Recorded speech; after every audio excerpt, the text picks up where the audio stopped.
ॐ मूकं करोति वाचालं पङ्गुं लङ्घयते गिरिं यत्कृपातमहं वन्दे परिमानन्दमाधवम्।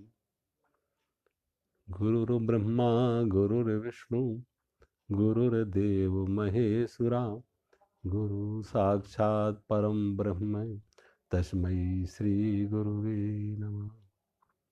सर्वे भवन्तु सुखिनः सर्वे सन्तु निरामया सर्वे भद्राणि पश्यन्तु मा कश्चित् दुःखभाग् भवेत्। कर्पूरगौरं करुणावतारं संसारसारं भुजगेन्द्रहारं सदा वसन्तं हृदयारविन्दे भवं भवानी सहितं नमामि। ॐ शान्ति।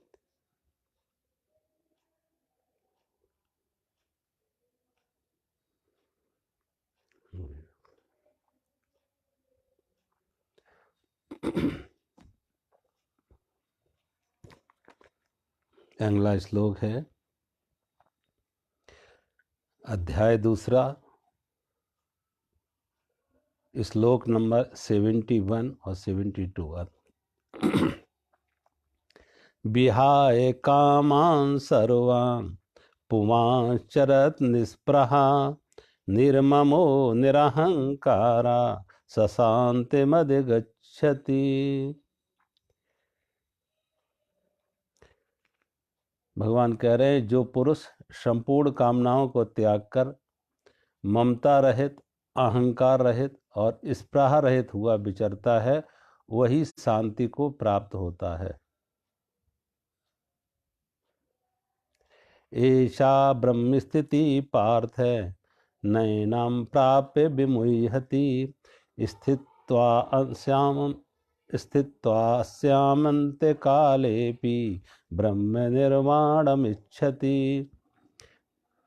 और हे अर्जुन, ये ब्रह्म को प्राप्त पुरुष की स्थिति है। इसको प्राप्त होकर योगी कभी मोहित नहीं होता और अंत काल में भी इस ब्रह्मी स्थिति में स्थित होकर ब्रह्मानंद को प्राप्त हो जाता है।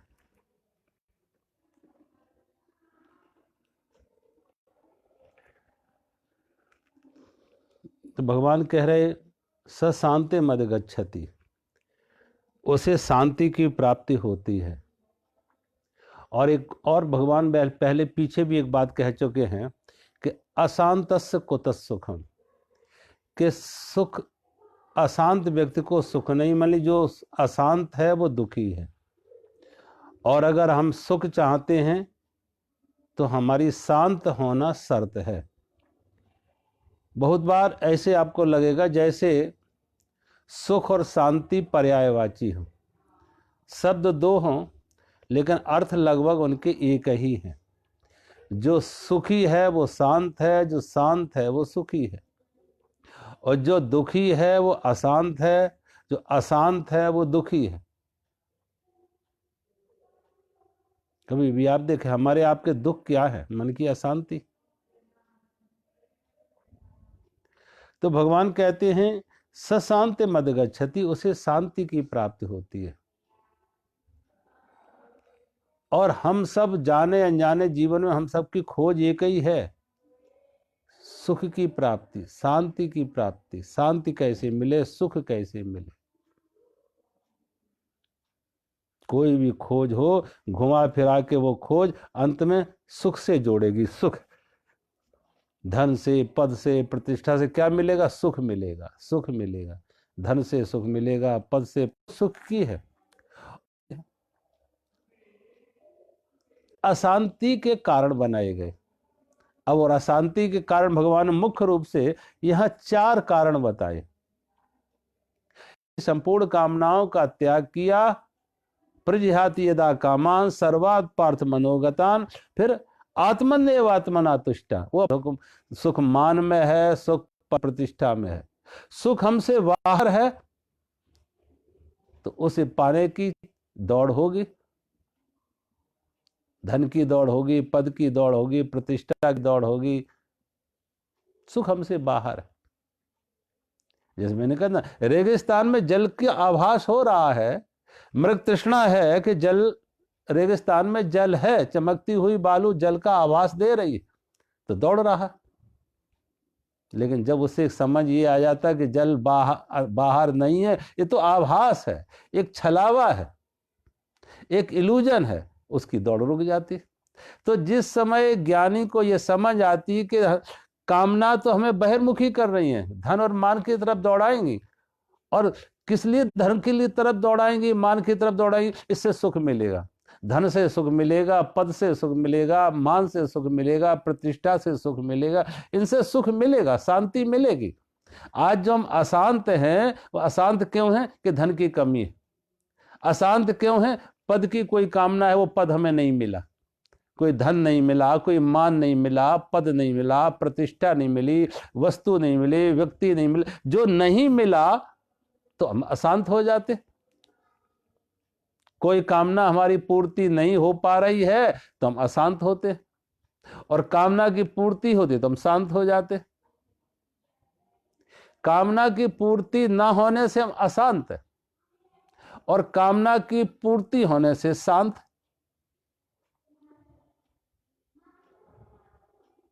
तो शांति कैसे, सुख कैसे मिला, शांति कैसे मिली? कामना का अभाव हुआ, कामना मिटी, कामना का अभाव हुआ।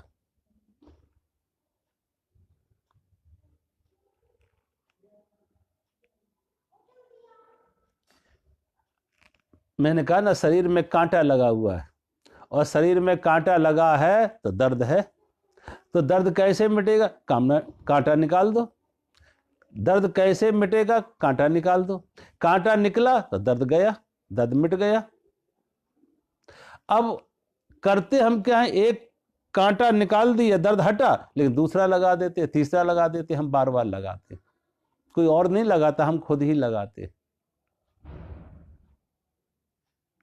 ऐसे ही भगवान कहते, जैसे कांटा शरीर को चुभती है, ऐसे ही कामना मन को चुभती है, कामना मन को चुभती है। तो जैसे कांटा भी हम ही ने लगाया था और हम ही ने निकाला, हम ही ने लगाया था फिर हमने निकाला, हमने लगाया, दर्द हुआ, फिर दर्द हुआ तो हमने कहा निकालो इसे कैसे भी, तो हमने निकाला। फिर अब होता क्या, एक कांटा निकालते हैं, लेकिन अज्ञानता से, नासमझी से, मूर्छा में हम एक निकाला तो चार लगा लिए, चार लगा लिए, तो अब दर्द 4 गुना ज्यादा हो गया। अब वो 4 कांटे निकालने के लिए प्रयास करेंगे, कैसे ये 4 कांटे निकले, और 4 कांटे निकाले, दर्द मिटा, तो हमने उसकी जगह फिर 8 लगा लिए।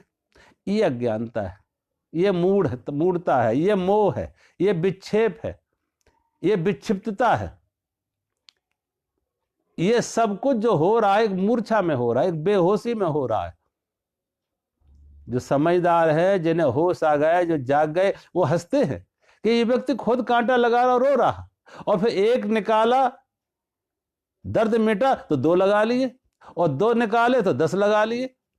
अब ऐसी मूर्ता कर रहे हैं, ऐसा ना समझी हम कर रहे। अरे जब कांटे से दर्द हो रहा तो लगाना क्यों है, तो लगाना क्यों है? सोचो। ऐसे ही कामना से मन को अशांति है। कांटा शरीर को चुभता है तो कामना मन को चुभती है, कांटा शरीर को चुभता है तो कामना मन को चुभती है। अब कामना से अगर मन को अशांति है तो कामना कर, जैसे कांटा हमने लगाया था, ऐसे कामना भी तो हम ही ने की है, किसी और ने तो नहीं की, कामना भी हम ही ने की है। और अब कामना की पूर्ति हो, कामना की पूर्ति हो, धन जो हम चाह रहे वो धन, और फिर धन की कोई सीमा नहीं, कितना, जितना मिलता उतना कम लगता, जितना मिलता उतना कम लगता। पद का कोई सीमा नहीं, कितना, जो पद मिला, जब तक नहीं मिला तो तब तक लग रहा था कि वहां जाके हम तृप्त हो जाएंगे, जब मिला तो उससे आगे का पद दिखने लगा, आगे का कोई कुर्सी, आगे का कोई सिंहासन दिखने लगा, और जब वो मिला तो उससे और आगे का कोई पद दिखने लगा। ऐसे ही हमारी कामनाएं निरंतर बढ़ती रहती और उनकी कोई सीमा नहीं है कि जिसके कोई ऐसी सीमा नहीं जहां आके आदमी कहते बस पहुंच गए, तृप्त हो गए, अब नहीं चाहिए। कामनाओं की पूर्ति से, इसलिए भगवान कहते हैं कामनाओं की पूर्ति से कामना मुक्त होना ऐसे ही असंभव है जैसे कोई आग बुझा रहा, लेकिन किससे बुझा रहा? पेट्रोल से। बुझाना तो चाहता आग, लेकिन बुझा किस चीज से रहा? पेट्रोल डाल के। अब जितनी पेट्रोल डाल रहा उतनी आग और तेज, और जितनी डाल रहा उतनी और। ऐसे ही जैसे पेट्रोल से आग नहीं बुझाई जा सकती, ऐसे ही कामनाओं की पूर्ति करके कामना मुक्त हम नहीं हो सकते। कामनाओं की पूर्ति करके कामना मुक्त आज तक कोई भी नहीं हुआ। ये ऐसे ही नासमझी है, ऐसा ही अज्ञान है कि हम पेट्रोल से आग बुझा रहे।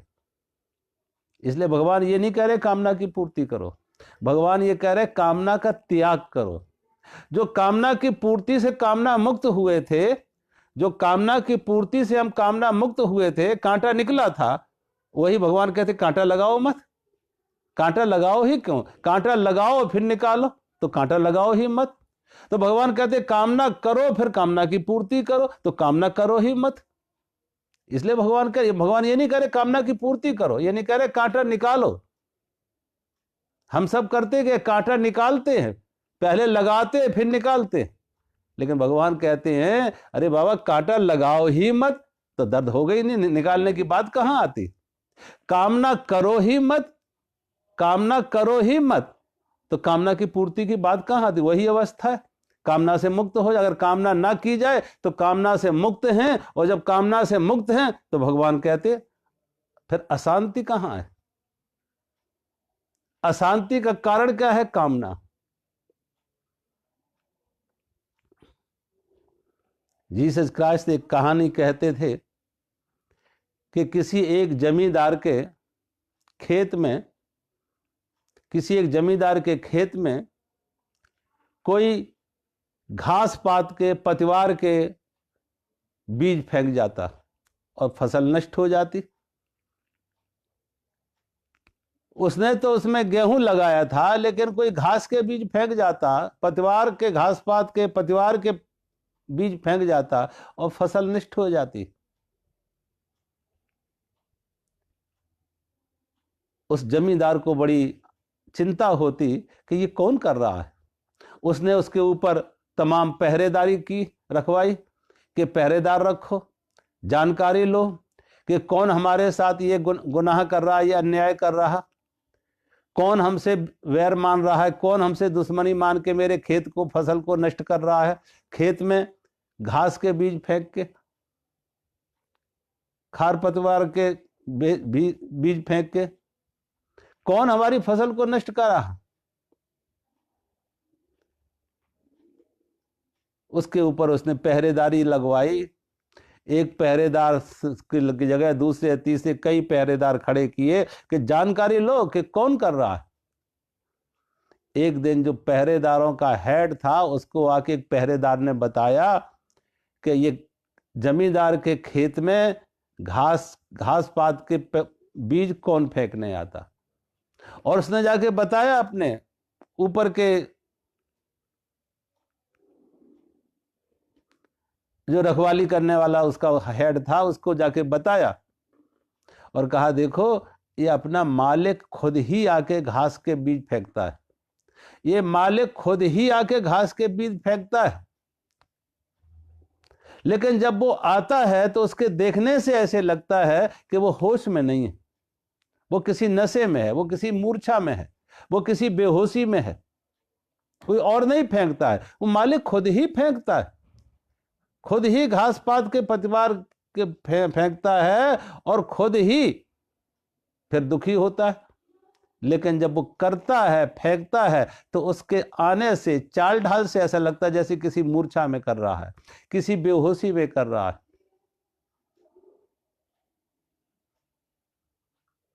जीसस क्राइस्ट कहते हैं ऐसे ही जैसे वो जमींदार खुद अपने खेत को नष्ट कर रहा था, खरपतवार के बीज फेंक के, घास के बीज फेंक के फसल को नष्ट कर रहा था, लेकिन वो जो हो रहा था एक मूर्छा में होता था, एक बेहोशी में होता था। ऐसे ही हम भी एक मूर्छा में, एक बेहोशी में हम भी वही कर रहे हैं कि हम अपने मन को अशांत कर रहे हैं। क्यों?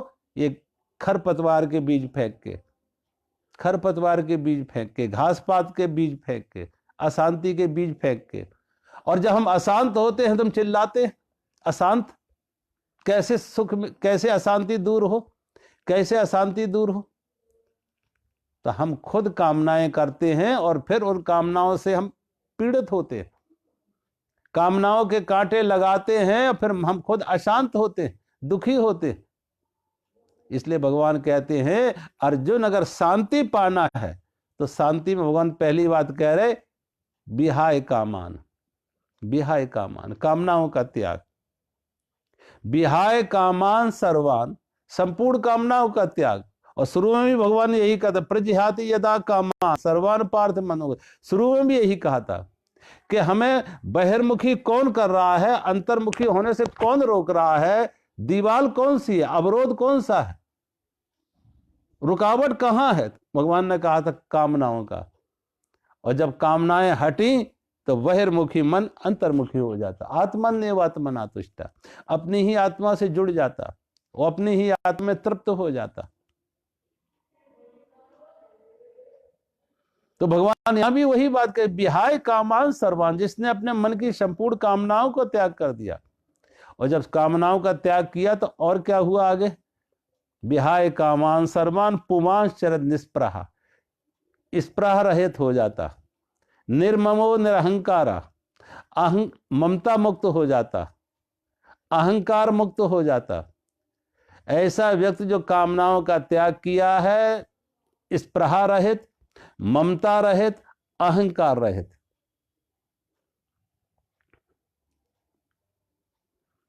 ये स्प्रहा क्या है? यहां पे स्प्रहा का रूप बताया कि हमारी कामनाएं भी दो तरह की हैं। कामनाएं दो तरह की हैं। एक कामनाएं वो है जो जिन्हें हम जीवन की जरूरतें से कहते हैं, जीवन की जरूरतें, एक आवश्यकता और एक विलासता, एक नीड और एक ग्रीड। इस प्रहा से अर्थ है हमारी नीड, शरीर की जरूरतें। शरीर है तो शरीर को भोजन चाहिए, वस्त्र चाहिए, आवास चाहिए। इनको भगवान ने यहां वर्गीकरण किया है, विभाजन किया है, इनको कहा स्प्रहा।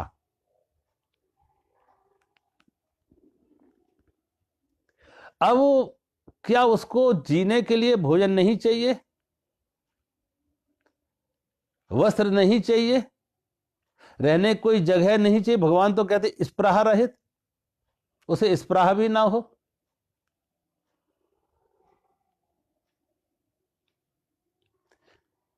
निर्ममो निरहंकारा, कि ऐसा व्यक्ति अहंकार और ममता से भी मुक्त हो जाता।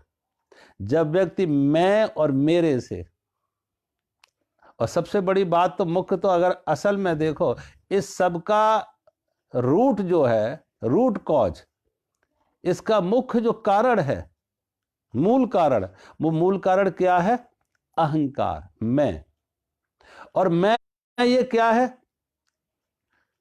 शरीर मन बुद्धि इंद्रियों के साथ तादात्म्य, शरीर मन बुद्धि इंद्रियों के साथ तादात्म्य। मैं ये शरीर हूं, मैं ये मन हूं, बुद्धि हूं, ये इंद्रियां हैं। तो जब तक ये शरीर मन बुद्धि इंद्रियों के साथ तादात्म्य रहेगा, इनको अपना होना, इन्हीं को होना मानेंगे। इंद्रियां हैं तो मैं हूं, शरीर है तो मैं हूं, मन है तो मैं हूं। तब तक भगवान कहते हैं मैं है तो मेरा भी रहेगा, मैं है तो मेरा भी रहेगा।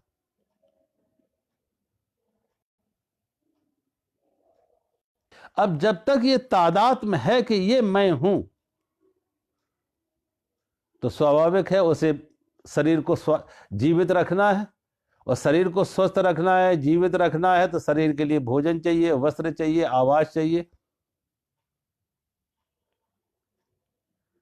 और मात्र फिर भोजन वस्त्र आवास ही नहीं, विलासता भी जुड़ेगी। मान भी चाहिए, पद भी चाहिए, प्रतिष्ठा भी चाहिए। शरीर की अगर कुछ मांग है तो मन की भी कुछ मांगे हैं, बुद्धि की भी कुछ मांगे हैं, इंद्रियों के भी कुछ मांगे हैं। अब भगवान कहते हैं कि जो अंतर्मुखी साधक हुआ, सिद्ध ज्ञानी हुआ, स्थित प्रज्ञ हुआ, जिसकी प्रज्ञा स्थिर हो गई, जो स्थित प्रज्ञ हुआ, जिसकी प्रज्ञा स्थिर हो गई, अपने में ठहर गया। ठहरने का अर्थ क्या कि उसका ध्यान, उसकी अटेंशन, उसका तादात्म्य शिफ्ट हो गया। जो शरीर के स्तर पर था, शरीर से जुड़ा था, अब वो चेतना से जुड़ गया, अब वो अपनी आत्मा से जुड़ गया। क्योंकि वो देख रहा है आत्मज्ञान में, अंतर्मुखी होके साधना में, ध्यान में, साक्षी भाव में देख रहा है कि शरीर दृश्य है और मैं दृष्टा हूं, और शरीर बदल रहा। कितना कुछ बदला। जिस दिन ये शरीर पैदा हुआ था और उस दिन से आज तक सोचो कितना बदल गया। कहते ना, हर 7 साल में शरीर पूरा का पूरा बदल जाता। और जो कोई अगर 70 साल की उम्र का जिया है तो मान लो 10 बार उसका शरीर बदल चुका। और यह भी नहीं कि 7 साल कोई अचानक घटना घटती है, निरंतर सतत हर क्षण हर पल शरीर बदल रहा है, शरीर बदल रहा है। शिशु अवस्था किशोर अवस्था की तरह किशोर अवस्था की तरफ बह रही है, प्रवाहित हो रही है। किशोर अवस्था जवानी की तरफ बह रही है, प्रवाहित हो रही, और जवानी बुढ़ापे की तरफ बह रही है। सब कुछ चलायमान है, गतिशील है, प्रवाहित है, ठहरा हुआ कुछ नहीं है। तो जो शरीर क्षण क्षण पर पल बदल रहा है और उस बदलाहट को हम देख रहे हैं। हम कहते हैं हमारा 20 साल पहले हमारा शरीर ऐसा था, 30 साल पहले हमारा शरीर ऐसा था, आज शरीर मेरा ऐसा है। ये सारी शरीर तो बदल गया, लेकिन वो स्मृति किसको है, वो देखा किसने था, वो अनुभव किसको हुआ था। शरीर तो बदल गया, नदी तो बह रही है, लेकिन कोई है जो नदी के किनारे खड़ा हुआ और नदी के प्रवाह को देख रहा था। ऐसे ही हमारे अंदर जो हमारा साक्षी है, आत्मा है, वो शरीर के बदलाहट को जान रही है कि पहले शरीर ऐसा था, अब शरीर ऐसा है। कब शरीर बीमार होता, कब शरीर स्वस्थ होता, कब जवान होता, कब वृद्ध होता, कब शरीर का जन्म हुआ था, कब शरीर की ये सारा का सारा ज्ञान किसको हो रहा है? साक्षी को, चेतना को, आत्मा को। तो शरीर दृश्य है, आत्मा दृष्टा है। इंद्रियाएं दृश्य हैं, आत्मा दृष्टा है। इसलिए तो हम कहते हैं कि आज हमारी आंख ठीक नहीं है, तो आंख हमारी है लेकिन हम आंख नहीं। आंख मेरी है लेकिन मैं आंख नहीं हूं। कान से, मेरे कान से ठीक नहीं सुन रहा, कान मेरा है लेकिन मैं कान नहीं हूं। नासिका मेरी है लेकिन मैं नासिका नहीं हूं। शरीर मेरा है लेकिन मैं शरीर नहीं हूं। यह दृश्य है, मैं दृष्टा हूं, मैं इनका साक्षी हूं। शरीर पे कुछ हो रहा हम देख रहे हैं, इंद्रियों पे कुछ हो रहा हम देख रहे हैं। ऐसे ही हमारे मन, कब मन शांत होता है, कब मन अशांत होता है। शांत मन को भी हम देख रहे हैं, अशांत मन को भी हम देख रहे हैं। हम मन के भी साक्षी हैं। मन मेरा, अब कोई ये नहीं कहता मैं अशांत, मन मेरा अशांत है। आंख मेरी ठीक से नहीं देख रही, कान मेरा ठीक से नहीं सुन रहा। आंख का इलाज होता है, कान का इलाज होता है, लेकिन कोई चेतना का इलाज नहीं होता है। बिजली के बल्ब फ्यूज हो सकते हैं, लेकिन बिजली थोड़ी फ्यूज होती। बिजली के बल्ब फ्यूज हो गया, ट्यूब फ्यूज हो गई तो दूसरी ट्यूब लगा दी, रिप्लेस कर दिया। ऐसे ही आंख को भी तरह तरह से रिप्लेसमेंट हो रही है, कान का भी रिप्लेसमेंट हो रहा। अगर कान सीधे नहीं सुन पाता तो हियर एड लगा देते। आंख ठीक से नहीं देख पा रही है तो चश्मा लगा लेते। लेकिन चेतना में कोई कमी नहीं आई है। इनके पीछे आंख नहीं देखती, आंख के पीछे चेतना है। कान नहीं सुनता है, कान के पीछे चेतना है। तो इसके पीछे जो चेतना है, वो चेतना में कोई जवानी वो बुढ़ापा नहीं आया। हमारी चेतना में कोई ह्रास नहीं हुआ। तो भगवान कहते हैं वो ये शरीर दृश्य है और आत्मा उसकी दृष्टा है, साक्षी है। हमारी इंद्रियाएं दृश्य हैं, आत्मा उसका दृष्टा है, साक्षी है। हमारा मन दृश्य है और आत्मा उसका दृष्टा है, साक्षी है। तो जो शरीर मन बुद्धि इंद्रियाओं का साक्षी है, दृष्टा है, उससे उसकी अटेंशन तादात्म्य शरीर मन बुद्धि से हटके चेतना के साथ जुड़ जाती है। और जब चेतना के साथ जुड़ जाती है तो संसार के साथ जुड़ी थी, विषयों के साथ जुड़ी थी, वस्तुओं के साथ जुड़ी थी, शरीर मन बुद्धि के साथ जुड़ी थी, तो प्रज्ञा अस्थिर थी। क्योंकि शरीर अस्थिर है, विचार अस्थिर है, मन अस्थिर है, इंद्रियाएं अस्थिर है, शरीर अस्थिर, सब कुछ अस्थिर है, बह रहा है, परिवर्तनशील है। लेकिन हमारी चेतना अपरिवर्तनशील है और अमता है, लेकिन कील नहीं घूमती है। ये चाक तभी घूम पा रहा है क्योंकि कील नहीं। से ये हमारा तादात्म्य शरीर मन बुद्धि इंद्रियों से हटके चेतना से जुड़ा, वहां प्रज्ञा स्थिर हो गई। शरीर मन बुद्धि अस्थिर था, लेकिन जब चेतना के साथ जुड़ा तो स्थिर हो गई, ठहर गई वहां। उसी को कहते स्वस्थ। अब अपने में ठहर गई, अपने में ठहर गई, अपनी चेतना के साथ ठहर गई।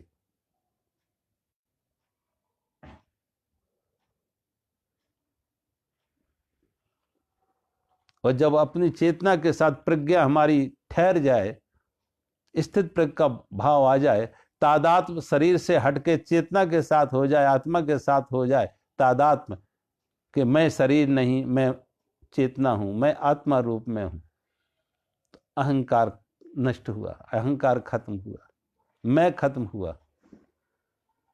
और जब ये मैं खत्म हुआ तो मेरे भी खत्म हुए। कभी कभी आप देखो, दिन के समय बादलों से सूर्य ढक जाता है, बादलों के कारण से सूर्य ढक गया, लेकिन जाना कैसे? तुम कहते हो सूर्य ने बादलों ने सूर्य को ढक लिया, बादलों ने सूर्य को ढक लिया, लेकिन देखा कैसे? क्योंकि बादलों के पीछे सूर्य है। बादलों के पीछे सूर्य है तो बादल सूर्य को ढके हुए हैं, ये दिख रहा है उस रोशनी में। उस रोशनी तो सूर्य की ही है। बादलों ने सूर्य को ढका हुआ है, ये भी जाना हमने सूर्य की ही रोशनी से, सूर्य के प्रकाश से ही। अगर सूर्य का प्रकाश ना होता तो बादलों ने कब ढका और कब नहीं ढका, ये भी ज्ञान कहां होता। अमावस की गहरी रात हो तो कुछ दिखता है कि कहां किसको किसने ढक लिया।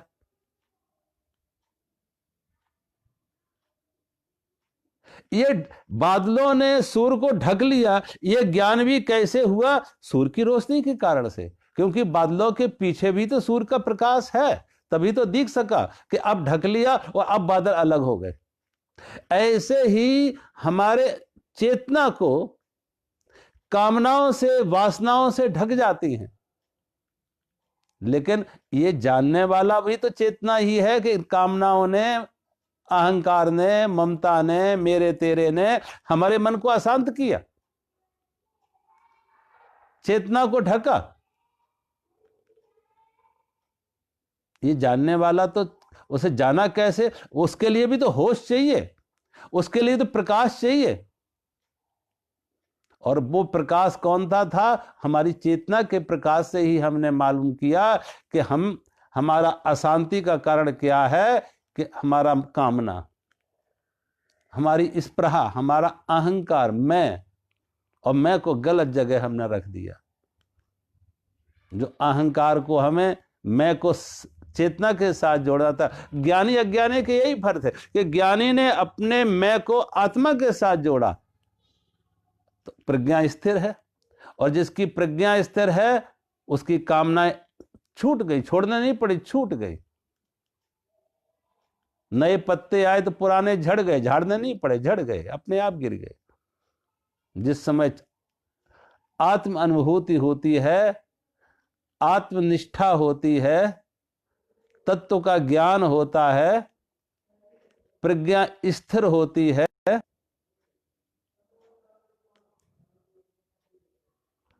ऐसा व्यक्ति जो ब्रह्मनिष्ठ हो गया, उसकी कामनाएं ऐसे ही झड़ गई जैसे नए पत्ते आने पे पुराने पत्ते झड़ गए। उसकी कामनाएं सहज में विसर्जित हो गई, गिर गई। तो भगवान कहते हैं तादात्म्य आत्मा के साथ हो जाए, मैं संसार के साथ, वस्तुओं के साथ। और जब मैं का ज्ञान हुआ, मैं का बोध हुआ, ये सबोधि जगी कि मैं शरीर नहीं, मैं इंद्रियाएं नहीं, मैं चेतन हूं, मैं आत्मा रूप में हूं, तो फिर मेरे कहाँ रहेंगे? ये मेरे का विस्तार तो इसी शरीर के माध्यम से हुआ। कोई शरीर का पिता है, कोई शरीर का पुत्र है, कोई शरीर की पत्नी है, कोई शरीर का पति है। शरीर से ही तो ये संबंध बने थे मेरे के। मेरा पति, मेरी पत्नी, मेरा पिता, मेरा पुत्र, ये जो मेरे के शरीर से ही संबंध तो थे। ये शरीर का कोई पिता है तो शरीर का कोई पुत्र भी है, ये शरीर की कोई पत्नी है, शरीर का कोई पति भी है, तो शरीर के कारण ही तो ये संबंध बने थे मेरे के। ये शरीर कहीं विश्राम भी लेता है तो वो घर मेरा हो गया। तो जहां जहां शरीर का, मन का, इंद्रियों का साथ तादात्म्य था, संबंध था, उनको मेरे के में सीमा में आ गई। ये सब मेरे, वो मेरे हो गए। कोई हमारे विचार से सहमत है तो वो मेरे हो गए। कोई मेरी भावनाओं से कहीं जुड़ा हुआ है तो वो मेरे हो गए। कहीं किसी के साथ मन के संबंध हैं, कहीं किसी के साथ विचार के संबंध हैं, कहीं किसी के साथ शरीर के संबंध हैं, वो मेरे हो गए। शरीर के संबंध हैं जिनके साथ, वो भी मेरे हैं। विचार के संबंध जिनके साथ हैं, वो भी मेरे हैं। भावना का संबंध किसी के साथ है, वो भी मेरे हैं।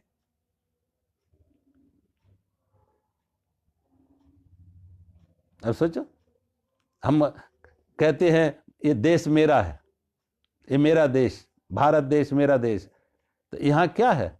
कोई शरीर का संबंध नहीं, एक भावना का संबंध है कि ये जो पृथ्वी का ये हिस्सा है, भूगोल का ये जो हिस्सा है जिसे हम भारत देश कहते हैं, ये मेरा है। एक भावना का संबंध बना। कोई हमारी विचारों से सहमत है तो हम विचारों के माध्यम से उन्हें अपने मतलब के मेरे लोग हैं, मेरे मत के मेरे मतानुयायी है, मेरे विचार के अनुसार लोग चलने वाले हैं। हम एक विचारधारा के लोग हैं। विचारधाराओं के आधार पर भी वर्गीकरण हो रहा है।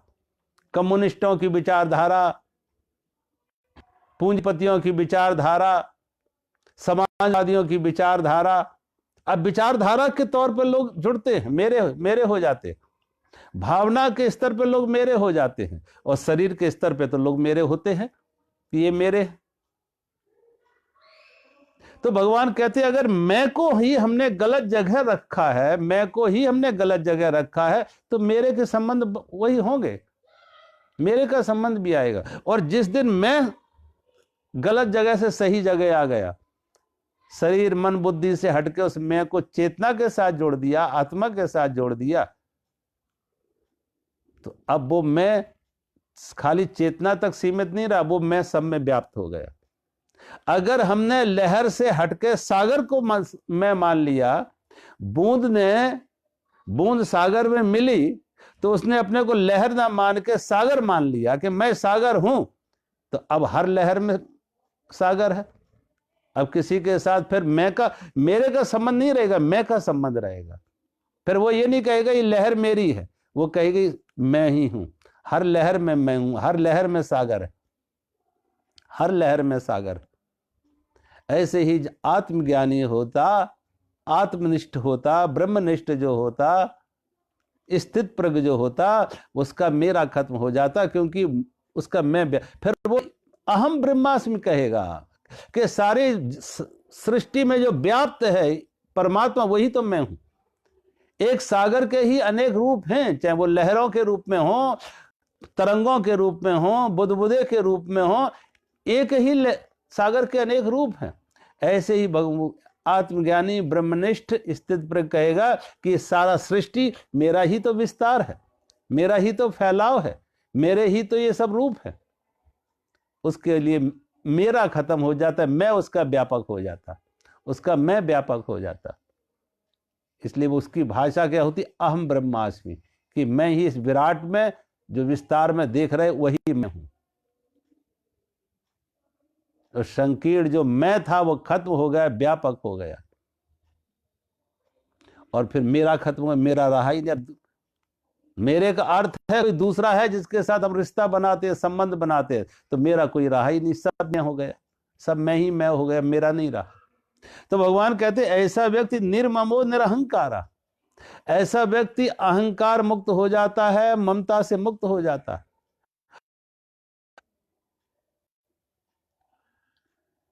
शरीर तो ऐसे हमारा घोड़ा है। वो एक दिन मैंने कहा था ना, किसी मुल्ला नसरुद्दीन का घोड़ा खो गया तो प्रसाद बांट रहा था। उससे पूछा क्यों बांट रहे प्रसाद, किस खुशी में? उसने कहा मेरा घोड़ा खो गया। तो लोगों ने कहा ये तो दुख की बात है, घोड़ा खो गया, प्रसाद क्यों बांट रहे हो? प्रसाद तो खुशी में बांटा जाता है, तुम प्रसाद बांट रहे हो इसलिए खुशी क्या है? घोड़े खोने की कोई खुशी है? उसने कहा नहीं, प्रसाद में इसलिए बांट रहा हूं, घोड़ा खो गया लेकिन मैं घोड़े पर नहीं बैठा था, अगर मैं घोड़े पर बैठा होता तो मैं भी खो जाता। वो कहता अगर मैं घोड़े के ऊपर बैठा होता तो मैं भी खो जाता, इसलिए मैं बच गया, घोड़ा खो गया, मैं बच गया, इसलिए प्रसाद बांट रहा। अब मुल्ला का ये मजाक, ये व्यंग हम सबके लिए कि हम घोड़ा ही नहीं खोते हैं, सवार भी खो जाते हैं। घोड़े ही नहीं खोते हैं, सवार भी खो जाते हैं। शरीर के साथ तादात्म्य शरीर है घोड़ा और हम थे सवार। हमारा शरीर, मन, बुद्धि, इंद्रियां ये घोड़ा था, और मैं खुद जो हमारा मैं है, चेतन है, आत्मा है, वो सवार था। लेकिन हमने ऐसा तादात्म्य बनाया शरीर, मन, बुद्धि, इंद्रियों के साथ कि घोड़ा नहीं खोया, मैं भी खो गया, मैं भी खो गया। कम से कम जो आत्मज्ञानी हैं, ब्रह्मनिष्ठ हैं, जो योगी हैं, स्थित प्रज्ञ हैं, वो मैं को बचा लेते। घोड़ा खो जाए तो खो जाए, मैं को बचा लेते। उन्होंने मैं को बचा लिया, स्वयं को बचा लिया, क्योंकि वहां से संबंध। अब उनका शरीर रहे तो ठीक, ना रहे तो भी ठीक, क्योंकि जो जीवन का लक्ष्य था वो पा लिया, जो जीवन का मुकाम था वो पहुंच गए, वहां अपने मंजिल पर पहुंच गए। हम किसी ट्रेन में कब तक बैठते? तभी तक बैठते हैं जब तक हमारा स्टेशन नहीं आता। स्टेशन आया, लक्ष्य आया तो ट्रेन छोड़ देते। ऐसे ही शरीर ये साधन था आत्म कल्याण के लिए, आत्मज्ञान के लिए। और जब आत्मज्ञान हुआ, स्थित प्रज्ञता आ गई, ब्रह्मनिष्ठा आ गई, तो फिर शरीर का रहे या ना रहे, प्रारब्ध से जब तक रहना रहे, जब ना रहना ना रहे, शरीर का तादात्म्य भी टूट गया। अब उसकी कोई स्पृहा भी नहीं रही, ना कोई कामना रही। भगवान कहते ऐसा व्यक्ति जो स्पृहा मुक्त है, विहाय कामान सर्वान पुमाश्चरत निस्पृहा, स्पृहा मुक्त है, ममता मुक्त है, अहंकार मुक्त है, कामना मुक्त है, स शांति मद गच्छति। भगवान कहते उसे शांति की प्राप्ति होती है, क्योंकि अशांति के यही तो कारण थे। कोई कामना थी, कोई स्पृहा थी, कोई ममता था, अहंकार था, यही तो हमारे अशांति के कारण थे। अंतिम श्लोक में भगवान कह रहे हैं ऐसा ब्रह्म स्थिति पार्थ नैनाम प्राप्य विमुहति स्थित स्वास्यामंत कालेपि ब्रह्म निर्वाणम रक्षति। हे अर्जुन, ये ब्रह्म को प्राप्त पुरुष की स्थिति है। इसको प्राप्त होकर योगी कभी मोहित नहीं होता और अंत काल में भी इस ब्रह्मी स्थिति को स्थित होकर ब्रह्मानंद को प्राप्त हो जाता है। अब भगवान जो बता रहे हैं कि इस अंतिम श्लोक में कि ये जो स्थिति है स्थित प्रज्ञ की, जिसके जो कामना मुक्त है, स्पृहा मुक्त रहित है, निर्ममो निरहंकार है, ममता और अहंकार रहित है, मुक्त है, उसे शांति मिलती है। ऐसी जो स्थिति भगवान कहते हैं ब्रह्म को प्राप्त हुए स्थित प्रज्ञ की, जो स्थित प्रज्ञ व्यक्ति साधु ज्ञानी आत्मज्ञानी स्थित प्रज्ञ है, उसकी ऐसी अवस्था है। और जो इस अवस्था को प्राप्त हो जाता उसको फिर कभी मोह नहीं होता, वो मोह से मोहित नहीं होता। भाई मोह तो तभी होगा कि जब ये मैं और मेरा रहेगा। अगर मैं और मेरा है, अहंकार और ममता है, तो मोह भी होगा। व्यक्तियों के साथ जुड़ेगा, वस्तुओं के साथ, शरीर का मोह होगा, संबंधियों का मोह होगा, पद का मोह होगा, धन का मोह होगा, प्रतिष्ठा मोह होगा, बाहर की वस्तुओं से मोह जुड़ेगा, बाहर की व्यक्तियों से वस्तुओं से मोह बनेगा हमारा। क्यों? अब मोह नहीं रहता, किसमें मोह नहीं रहता? क्योंकि उसके अंदर कोई अहंकार ही नहीं है, कोई ममता भी नहीं है। जब अहंकार नहीं है, ममता नहीं है, कामना नहीं है, तो मोह का कोई सवाल नहीं। मोह आने का कारण आएगा कहां से? जब जाग ही गया तो स्वप्न कैसे बनेंगे? सोचो, स्वप्न बनते हैं सोने में, मूर्छा में। जब जाग गए तो स्वप्न कैसे बनेंगे?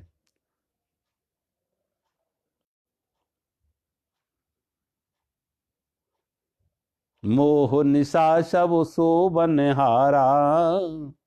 रामचरितमानस में भगवान लिखते, गोस्वामी जी रामचरितमानस में बताते, भगवान राम खुद कह रहे हैं, लक्ष्मण जी को समझा रहे हैं, मोह निशा सब शोभनहारा, मोह निशा सब शोभनहारा, और देख स्वप्न अनेक प्रकारा। के मोह की रात्रि में सोए सोए अनेक अनेक प्रकार के स्वप्न देखते हैं लोग। ये मेरे तेरे के, ये मेरा है, ये तेरा है, ये मित्र है, ये शत्रु है, ये सुख है, ये दुख है, ये अपना है, वो पराया है। ये जो मेरे तेरे का अनेक अनेक स्वप्न चल रहे हैं, ये कब? कि जब सोया हुआ आदमी हो, मूर्छा में हो। अगर आंख खुल गई, मूर्छा टूट गई, जागृत अवस्था में आ गया, तो स्वप्न कैसे? फिर बेहोशी में स्वप्न चलते हैं। ऐसे ही भगवान कहते हैं, जो आत्मज्ञानी है उसकी मूर्छा टूट गई, उसका स्वप्न टूट गया, वो होश में है, वो स्थित प्रज्ञ है, वो योगी है। और जब मूर्छा ही टूट गई तो मोह कहां रहा? मोह का तो कोई अब कारण नहीं बनता। मोह तो बनते हैं मूर्छा से, बेहोशी से स्वप्न बनते हैं।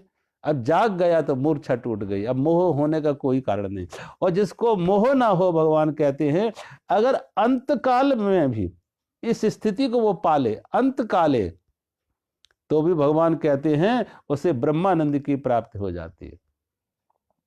कैसे भी आंख खुल जाए, बात यह नहीं है समय की, कभी भी, जब जागे तभी सवेरा। जब जागे, कोई जवानी में जाग जाए, बाल्यावस्था में जाग जाए, जवानी में जाग जाए, बुढ़ापे में जाग जाए, मौत के नजदीक जब भी जागे तभी स्वप्न टूट जाएंगे। जब भी जागे, और जब ये आंख खुल जाए तो वो कहेगा ये मैं नहीं, ये जैसे मैं कह रहा था ये मैं नहीं। क्योंकि उस समय वो देख रहा कि धीरे धीरे, खासतौर से वृद्धावस्था में लोगों को ज्यादा ध्यान इस तरफ झुकाव हो जाता।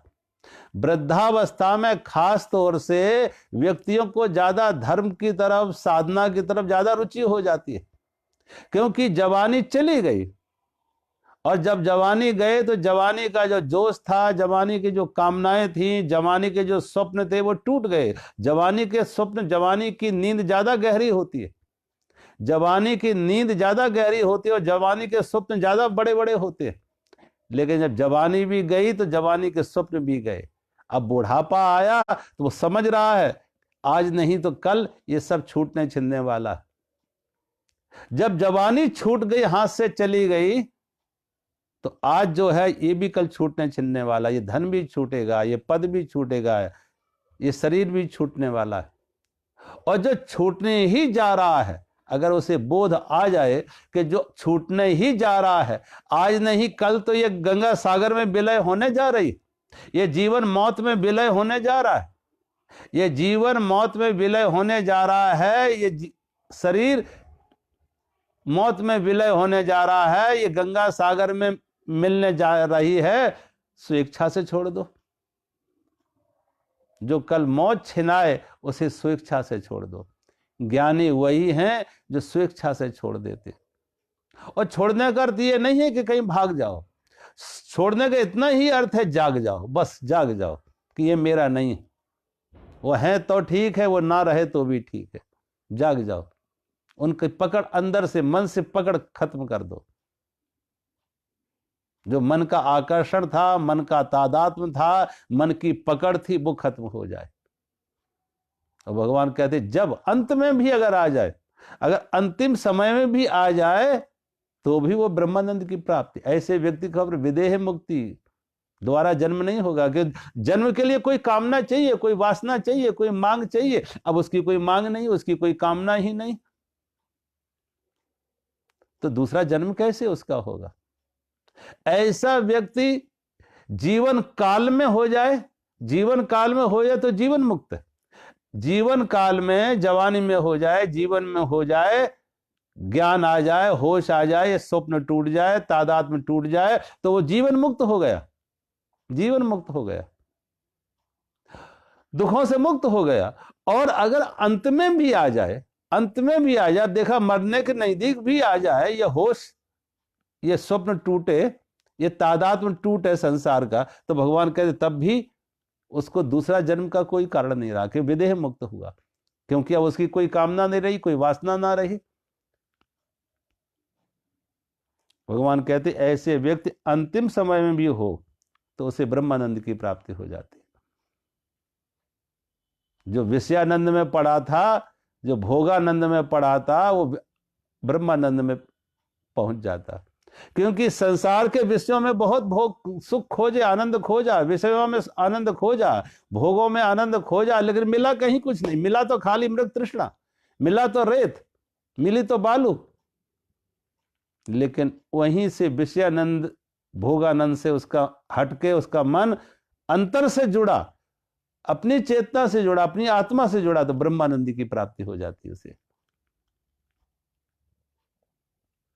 और देखो भगवान कृष्ण की, कि किस तरीके से भगवान कृष्ण ने अर्जुन को विषाद से, अर्जुन विषाद में था, और अर्जुन तो कोई बहाना खोज रहा था युद्ध से पलायन का, भागने का, और उसकी कोई मांग नहीं थी, ना कोई ब्रह्म की मांग थी, ना कोई आत्मज्ञान की मांग थी, ना कोई स्थित प्रज्ञ होने की कोई उसकी कामना थी, कोई चाह थी, कोई चाह नहीं थी, कोई कामना नहीं थी। लेकिन भगवान ने उसके विषाद को भी सांख्य की तरफ मोड़ दिया, आत्मज्ञान को, उसके विषाद को भी सांख्य की तरफ, आत्मज्ञान की तरफ मोड़ दिया।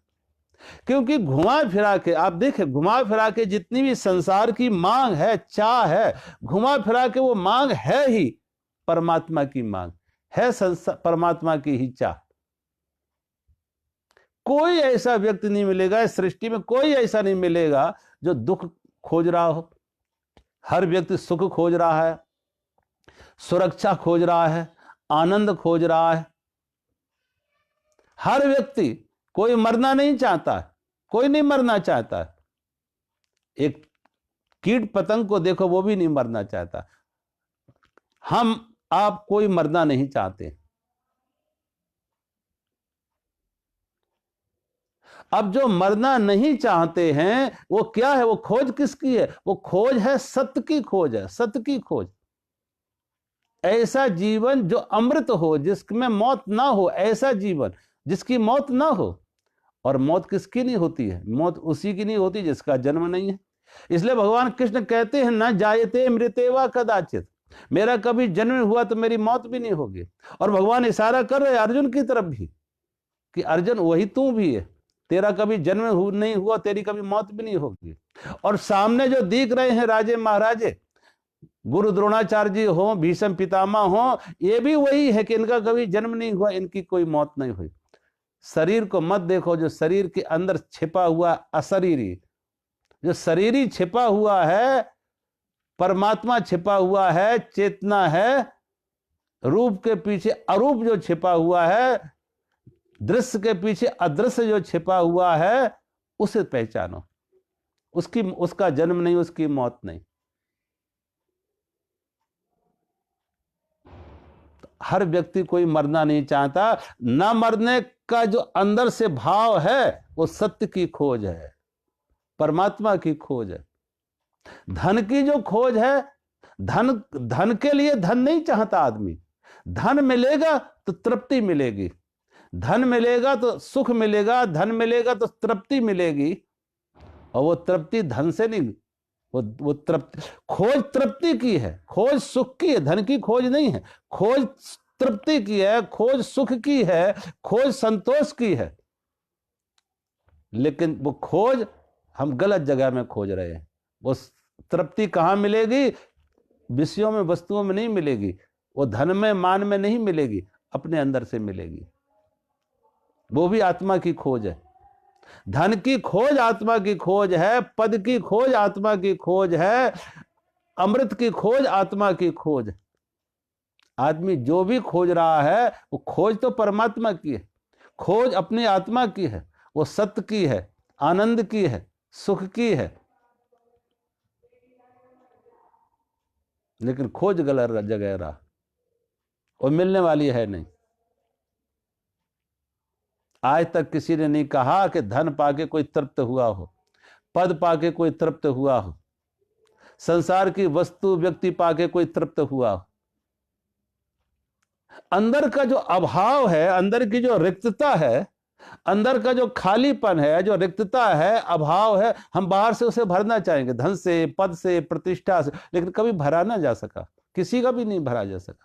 एक उदाहरण नहीं मिलेगा जो किसी ने कहा होगा, जो धन की दौड़ में, उनसे पूछो अंदर से तृप्त हुए धन से? कोई सीमा आई जहां कह सको बस अब नहीं चाहिए, मैं तृप्त हूं? धन पाके कभी किसी ने बस नहीं कहा कि बस पहुंच गए, अब नहीं चाहिए। पद पाके किसी ने नहीं कहा, पद पाके किसी ने कहा कि मैं पहुंच गए, अब मुझे कोई पद की दौड़ नहीं, मैं मुक्त हो गया। आगे से आगे जब तक वो कुर्सियां दिखती रहीं, लोग दौड़ते गए कि इस कुर्सी पे तृप्ति नहीं मिलेगी तो अगली कुर्सी पे तृप्ति मिलेगी, और अगली कुर्सी पे नहीं तो उससे अगली कुर्सी में तृप्ति होगी। कुर्सियां चुक जाती हैं, कुर्सियां खत्म हो जाती हैं, लेकिन फिर भी तृप्ति नहीं मिलती। अब आगे कोई कुर्सी दिख नहीं रही है, तृप्ति फिर भी नहीं मिली, तृप्ति फिर भी नहीं मिली। ना धन में से कभी कोई तृप्त हुआ, ना पद से कभी कोई तृप्त हुआ।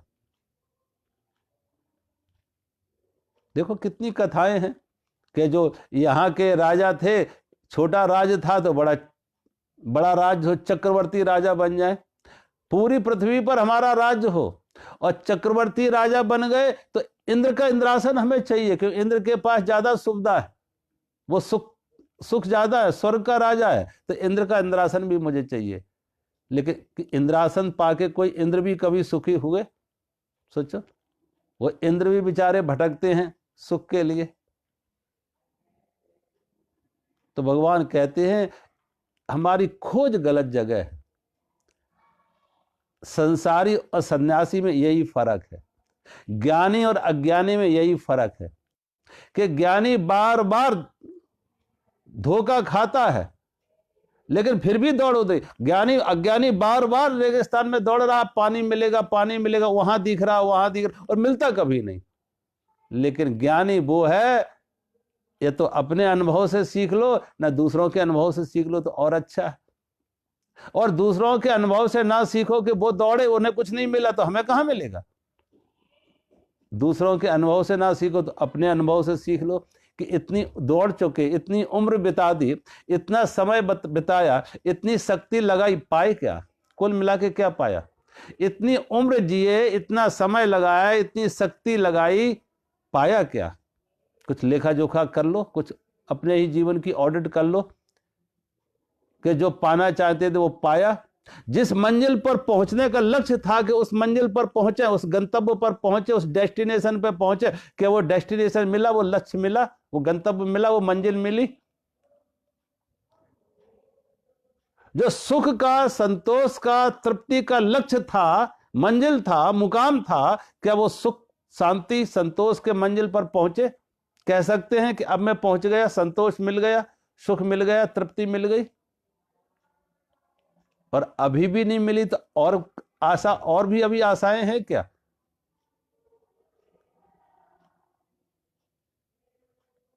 ये आशा कहते कभी छूटती नहीं, मौत भी आ जाती है तब भी आशा नहीं छोड़ती। तदपि न मुंजते आशा पिंडम। अग्रे वन्नी पृष्ठे भानु रात्रो चुवक समर्पित जानू करतल भिक्षा तरुतल वासा तदप न मुंजत आशा पाशा। कभी किसी की राजा हो या भिखारी, आशाएं किसी की नहीं छूटती, तब भी आशा कि अभी नहीं तो और आगे, अभी नहीं तो और आगे, और मौत सामने आ जाती, आशाओं से मुक्त नहीं हो पाता। हर विज्ञानी वही है कि जो जीवन के अनुभव से समझ लिया कि जब हम चले थे तो दिल्ली 200 किलोमीटर थी, जब चले तो दिल्ली 200 किलोमीटर थी, और अब इस उम्र में आके देख रहे हैं तो दिल्ली यहां से 2000 किलोमीटर हो गई, और दूर हो गई, और दूर हो गई, अपने लक्ष्य से दूर हो गए, अपने गंतव्य से, अपने मंजिल से और दूर हो गए। तो रास्ता गलत था। इसलिए बाहर नहीं खोजना है, अंतर में खोज लो। आत्मज्ञानी वो है जो अंतर में खोज। मुड़ गए, अज्ञानी अभी भी संसार में दौड़ रहा है, ज्ञानी वापस मुड़ गए कि अब बाहर बहुत खोज लिया, अब नहीं। और जिन्होंने अपने अंदर खोजा वो पा गए, जिन्होंने बाहर ही खोजते रहे, भटकते रहे, वो भटक गए, वो भटक गए। तो घुमा फिरा के हमारे सारे जीवन, अर्जुन की खोज भी परमात्मा की खोज नहीं थी, सुख की खोज थी, सांत्वना चाह रहा था, उसके मन में एक पीड़ा थी, संताप था, विषाद था, लेकिन वो विषाद, वो संताप को भी भगवान ने उसको आत्मज्ञान की तरफ मोड़ा, आत्म अनुभूति की तरफ, आत्म साक्षात्कार की तरफ। उसके लिए जिज्ञासा जगाई, मुमुक्षुत्वम जगाया उसके अंदर। जिसकी उसे समझ नहीं थी, जिसका उसे होश नहीं था, वो रेगिस्तान में ही बालू खोज रहा था, लेकिन भगवान ने सही दिशा में दी कि जल उधर नहीं है, जल इधर है। प्यास उधर नहीं बुझेगी, प्यास बुझाने का ये रास्ता है। अगर जीवन में तृप्ति चाहते हो, संतोष चाहते हो, शांति चाहते हो, तो भगवान ने उसे मोड़ा कि अंतर्मुखी हो जाओ, इस रास्ते पर आ जाओ, ब्रह्म अनुभूति की तरफ आ जाओ, ब्रह्म साक्षात्कार की तरफ आ जाओ, ब्रह्म निष्ठा की तरफ आ जाओ। तो भगवान कृष्ण ने अर्जुन को कहा, अर्जुन, ऐसा व्यक्ति जो ये ब्रह्म को प्राप्त हुआ पुरुष, जिसका पीछे लक्षण बता चुके भगवान, ऐसा व्यक्ति को किसी भी स्थिति में मोह नहीं होता, और जब मोह नहीं होता तो दुख का कोई कारण नहीं है। और ऐसा आत्मज्ञानी, अगर ये आत्मज्ञान कभी भी आ जाए, अंत में भी आ जाए, अंत में भी भगवान कहते आए ब्रह्म निर्वाण में इच्छति, अगर अंत में भी आ जाए तो भी उसकी जो है उसे ब्रह्मानंद की प्राप्ति हो जाती। क्यों? जीवन में जब जागे तभी सवेरा, जब आंख खुल जाए, जब ये स्वप्न टूट जाए तो सुख दुख, स्वप्न के दुख से मुक्त हो गए, जब ये स्वप्न टूट जाए तो स्वप्न के दुख से मुक्त हो गए, जब आंख खुल जाए। तो भगवान कहते हैं जब खुल जाए, बुढ़ापे में भी, अंतिम समय, मौत के नजदीक भी आंख खुल जाए, तो स्वप्न टूट जाए, तो इस मोह से, आसक्ति से, कामना से, वासना से मुक्त हो जाओगे। ऐसे व्यक्ति को फिर आवागमन नहीं, पुनर्जन्म नहीं, उसे ब्रह्मानंद की प्राप्ति हो जाती। तो आज हम इसे यहीं विराम देते हैं, और आज ये दूसरा अध्याय पूरा समाप्त हुआ। कल से हम तीसरा अध्याय शुरू करेंगे, और दूसरे अध्याय के अंत में भगवान कह रहे, ओम तत्सत तदिति श्रीमद् भगवद गीतासु उपनिषत्सु ब्रह्म विद्यायाम योग शास्त्रे श्री कृष्ण अर्जुन संवादे सांख्य योगो नाम द्वितीय अध्याय। भगवान कहते हैं सांख्य योग का दूसरा अध्याय यहाँ समाप्त हो रहा। कल से इसी गीता का तीसरा अध्याय शुरू होगा, और कल से हम तीसरे अध्याय पर कुछ बात करेंगे, चर्चा करेंगे।